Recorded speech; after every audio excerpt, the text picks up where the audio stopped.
Hi, my name is Kevin Chan. I'm from Singapore. I'm currently working in the banking industry. I've been in the banking industry for the last 22 years, driving transformations projects, regulatories, and compliance projects, building platform for the front office, the risk managers, and also the compliance officer. Over my 22 years, I actually experienced two layoffs. The first 12 years, I was actually being laid off during the financial crisis, and the after another 5 years, I was actually laid off the second time. Despite these two layoff, I'm actually have uh, sort of knowing the importance of having a good financial health and also having a financial plan. But actually, I have a hard time to find a good financial advisors or bankers to really look into the interest how I strengthen my financial health. But this COVID-19 actually reinforced the importance of having a good financial health in order to be financial resilience. As job loss is actually increasing and jobs insecurities will be, I mean, worse in the next decade. The recent COVID-19 just reinforced this fact. The recent reports in the Statista reported that global workforce could actually lose 3.4 trillions in income this year in 2020. So I will foresee the coming futures will be getting tougher to get jobs or even to secure your own current jobs. So one key pain points I can emphasize is job insecurity. A survey done by Manulife in 2015,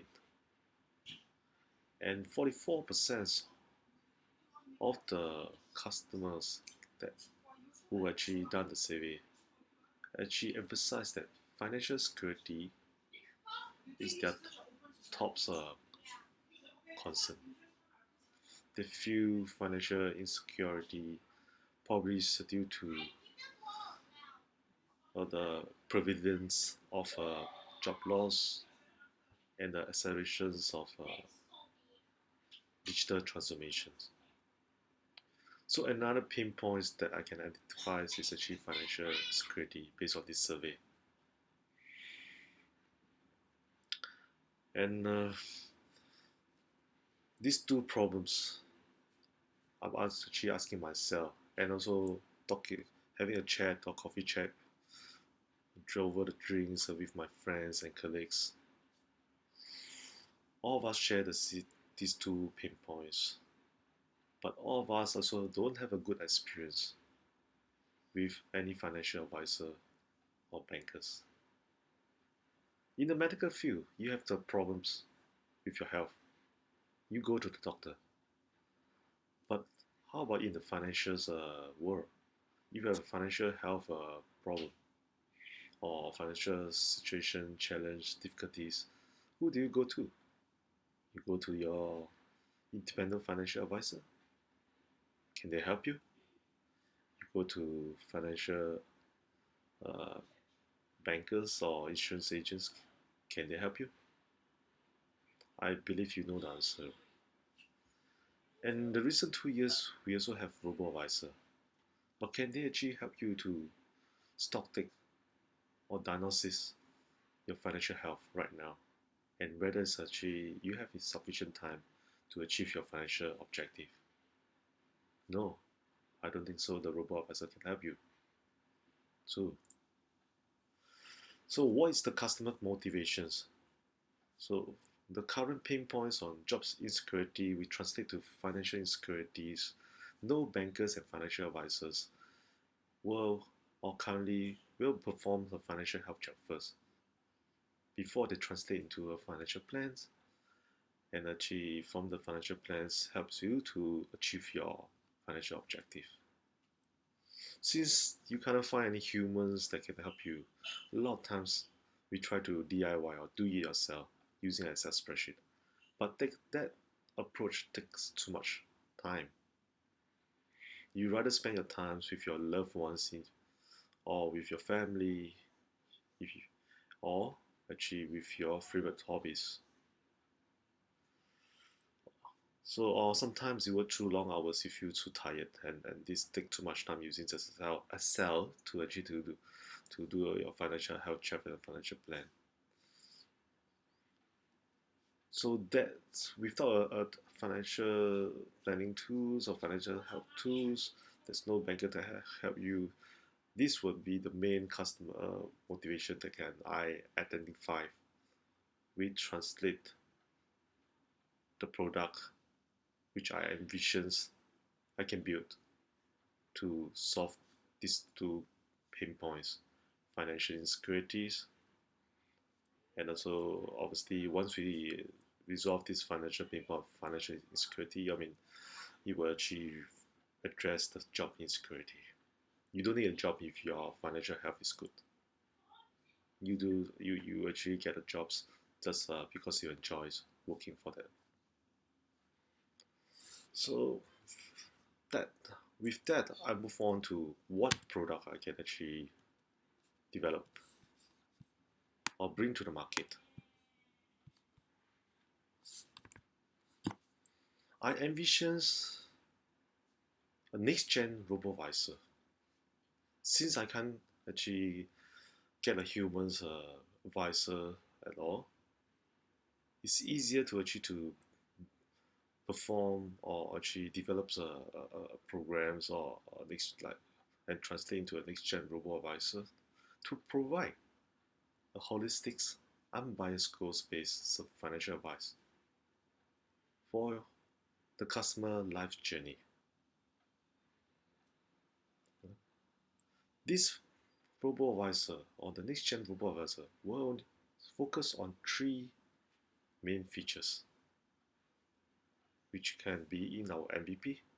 First, really look into our financial health by generating a health report for you, which is similar to, I mean, just like you want to get trained up for a marathon, right? First of all, you need to actually do a medical health check to actually understand your health conditions, whether, I mean, what is your current body mass index, your heartbeat, your blood pressures, so that they can tailor make a training plan for you. Similarly, we first thing first for financial planning, you need to do a financial health check. Second part of it, from the financial health check, identify the key indicators that you need to work on and translate that into a financial plan, which also covers all the financial solution to address all the key indicators of financial indicators that you need to work on. But having a financial plan will not actually get you to achieve your financial goal. Just like a training goals, I mean, you need someone, a personal coach, to actually to push you, to guide you, to institute discipline, to follow the training plans religiously. Same thing for in order to have a good financial health or achieve your financial objective, you need to actually to have I would say a virtual financial coach every week to actually to keep track of your financial health conditions, or every month to actually keep track and actually to instill the discipline and make sure you follow closely to your financial plan. So I would say in summary, I mean, the MVP features will be first, perform a financial health check and generate a financial health report for you, a financial plan, and a virtual financial coach to make sure you follow closely or religiously to the financial plans that's crafted up for you. And who are the customer segments I should target for, I mean, for the first, with my MVP?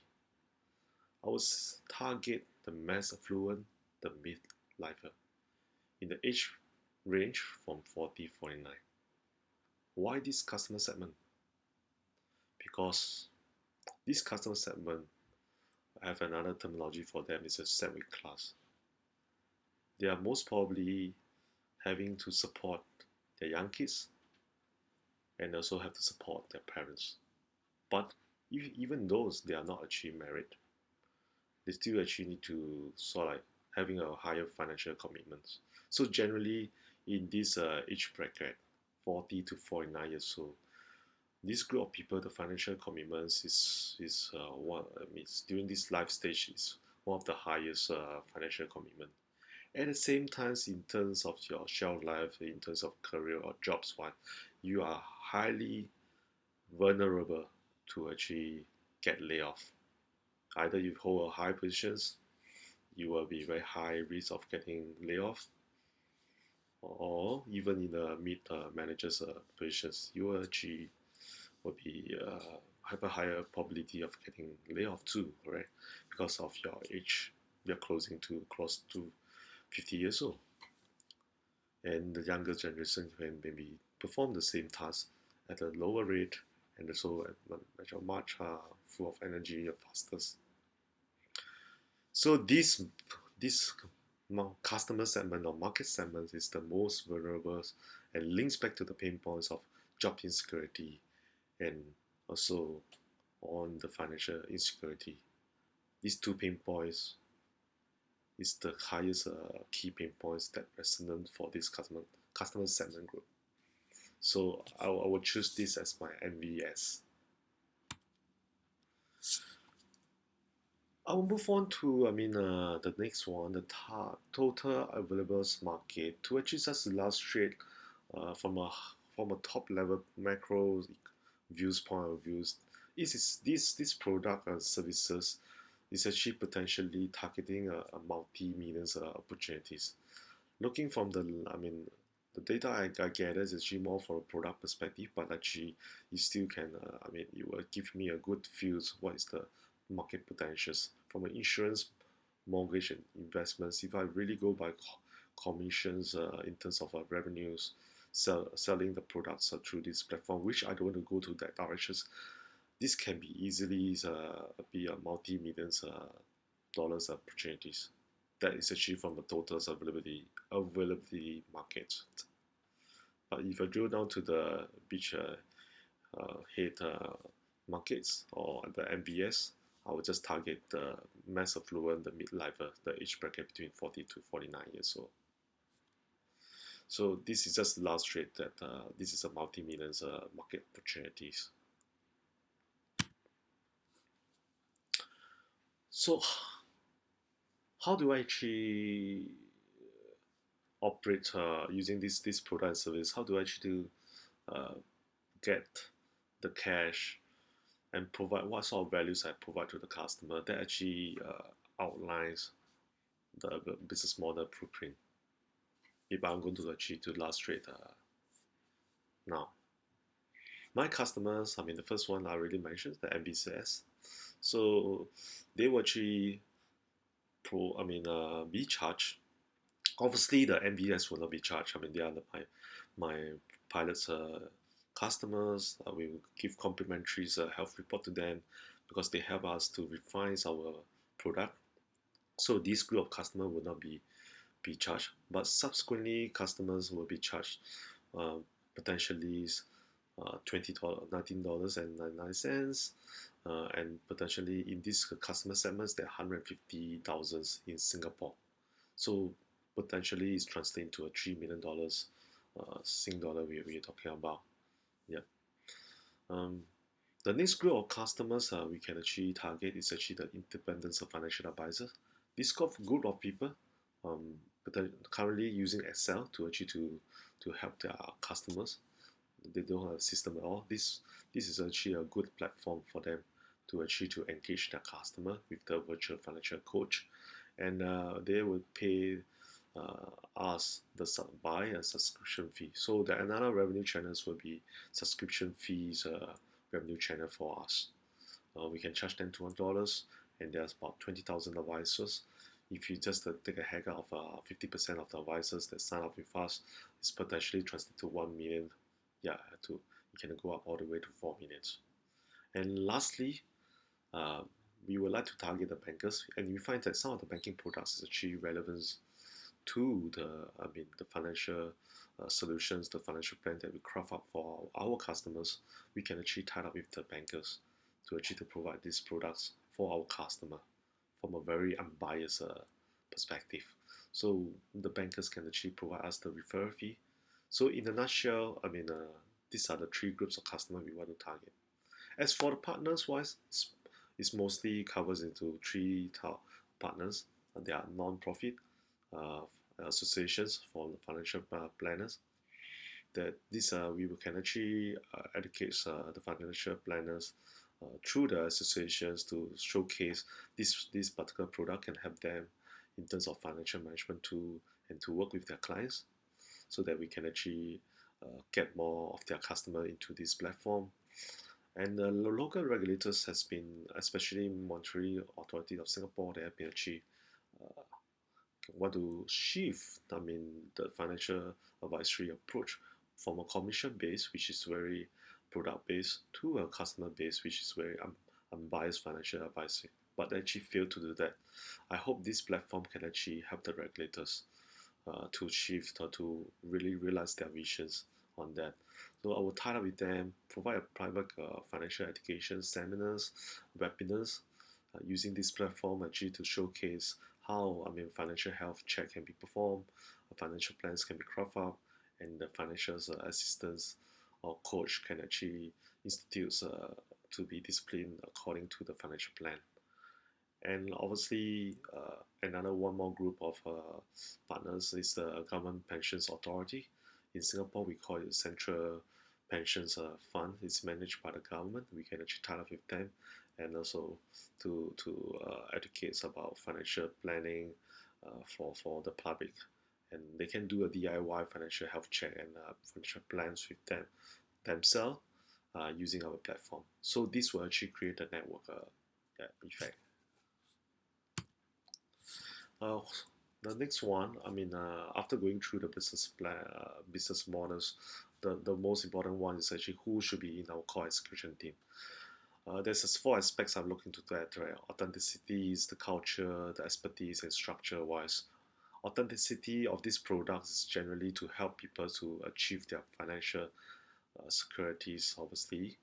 Yep, to help, this tool is more to help people to actually to address the future decades of finding jobs is really a challenge. On the culture I want to institute is an open culture. What I mean by open culture is basically a culture that uh, open up to challenges of ideas and actually bouncing or brainstorming of ideas and receptive of new ideas and synergize each of the views of each other. So and also I believe that the core team wise will have people from a startup wise, from industrial, from marketing, and all these people, core teams members should have an equity stake in this product and services in this business because I believe if you have a stake in the business, the automatically or naturally you have the full commitment. So this is what should be in the core team. The last part of it, which I want to touch on, is you can this product will basically game changers product in the financial advisory world. But when should we actually embark on it? This is now really a good time? I would say that with let's study the trend right now, right? Robo advisors is actually quite prevalent, but they're focusing on investing. But this actually removed the challenge of user adoptions or customer adoptions.